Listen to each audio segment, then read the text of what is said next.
Hi there, welcome. This is Cindy at Junkbox Studio. Today I'm going to be doing a faux rust finish on this plaque, and I'll be starting with the burnt umber, a little bit of a standard brown, and a golden sunset. And I pre-painted the plaque with the mineral chalk paint.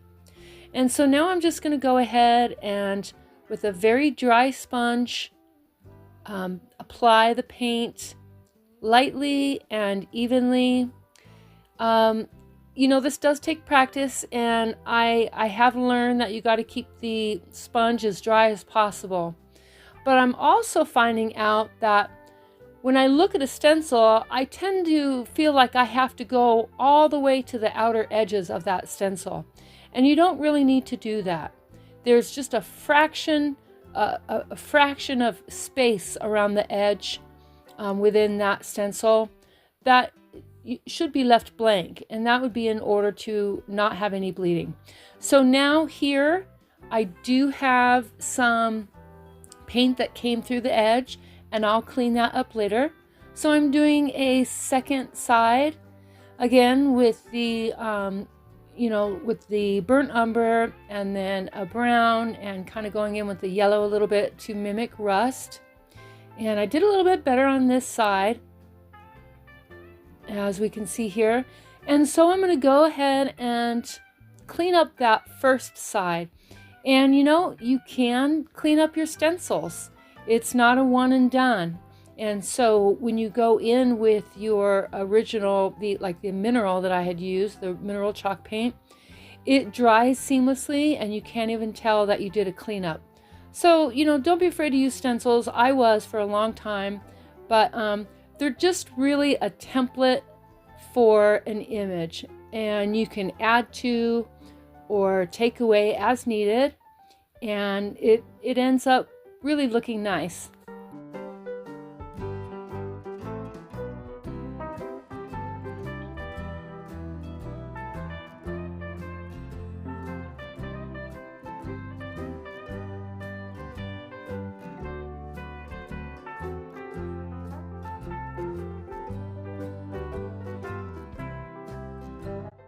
This next stencil is a very simple star that I'm going to be applying, and I did want to mention I got these stencils on Temu, and so I don't have a link for that. I'm not affiliate with Temu, but they're just real basic stars, and it comes in a pack with several different sizes, so I'll get a lot of use out of those. But for now, I was able to get this one to fit just in between that original. There was a flower there, and I opted to leave that out, instead a star, just to keep in the Western theme.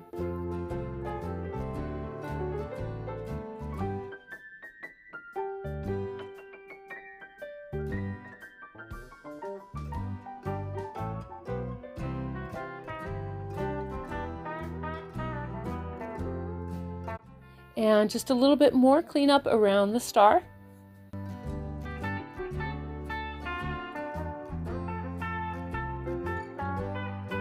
Okay, now we have this really neat horse stencil, also from Temu, but these are really, really great. Like I said, I have a pretty big horse community here where I live, and I think these will do really well in my booth.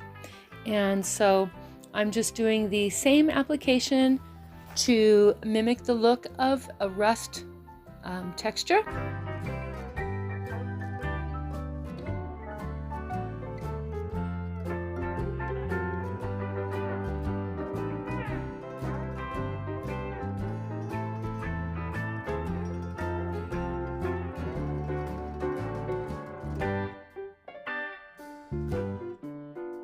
This time I wanted to try a first application and drawing in between each different layers of colors and see how that goes. I'm not sure if that'll necessarily minimize any bleed through, but I just wanted to give it a try and see how it goes.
So the mane, the tail, and the legs came out a little funky. So I'm going to go over those areas and add two just to make it look a little bit more proportional.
Now I'm taking a little bit of Mod Podge and going over each part of the image just a little by little, because I'm going to be sprinkling cinnamon, and so this doesn't have to be perfect.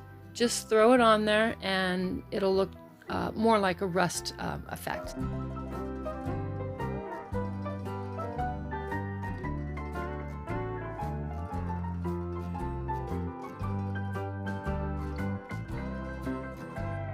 I do want to throw this out there for anybody that it may apply to. Anytime you're working with cinnamon, it can be very toxic to cats. So if you're working in your area and they tend to be around that same area, just be really careful with any dust or anything that you have, and you know, make sure it doesn't, like, if it falls on the floor and then your cats kind of walk on it and they get it on their paws. You want to be really careful with it. Just wanted to throw that out there.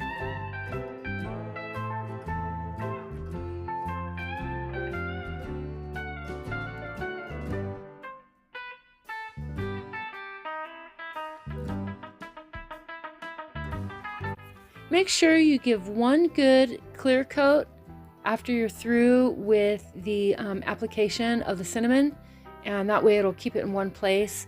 I have also seen crafters use hairspray and Mod Podge over the top. I feel like the Mod Podge would kind of drag that cinnamon where you don't want it, but I've seen it done.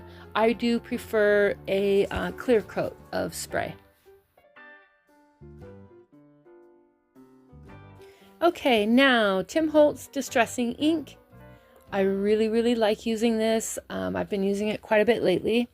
And I was going to go around the edge with paint, but I knew what was going to happen. It was going to get kind of, you know, not even looking and just a little too rustic for me. But the ink really works very well. It's a new technique for me, and I'm going to be using it a lot more. And so you can see how it gives a really, like, a soft, pretty, like, texture there, or finish, I guess you could say. And it's easy to kind of overdo it, but I like to start light and then I go a little bit heavier where I feel like I need to. But yeah, this is one of my favorite things to do.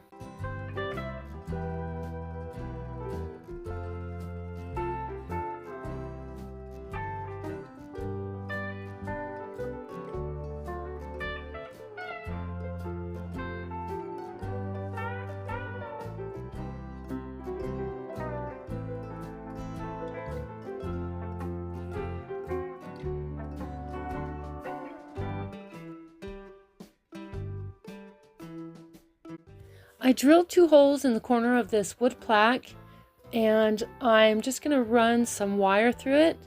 I like to use this wire. It's a 19 gauge, and I got it at a hardware store.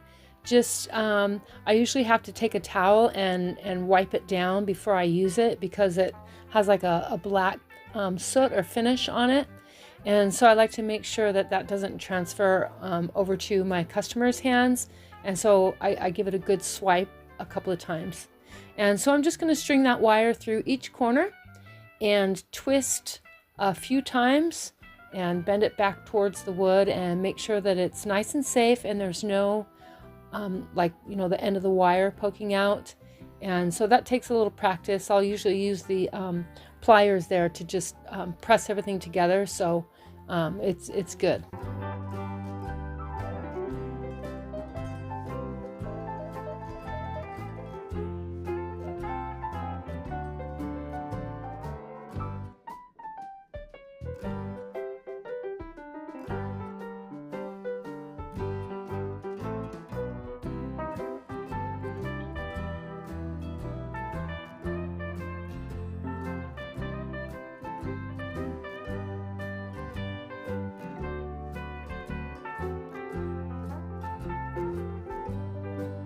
Thank you guys so much for watching, and I'll see you in the next video. Bye.